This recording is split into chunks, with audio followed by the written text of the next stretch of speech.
अकोट तालुक्यातील मेळघाट व्याघ्र प्रकल्पातील सुलाई अर्थात सूर्य धबधबा 1 ऑगस्ट पासून पर्यटकांसाठी खुला करण्यात आला आहे।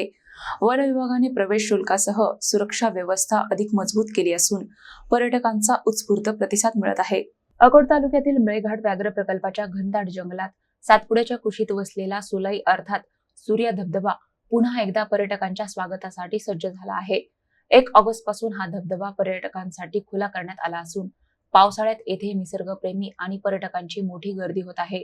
उंच डोंगररांगा, हिरवाईने नटलेला परिसर आणि फेसाळत कोसळणारा धबधबा पर्यटकांना आकर्षित करत आहे। वन विभागाने खटकाली तपासणी नाक्यावर नोंदणीची व्यवस्था केली असून प्रति व्यक्ती 40 रुपये, दुचाकीसाठी 25 रुपये आणि कारसाठी 100 रुपये प्रवेश शुल्क निश्चित केले आहे।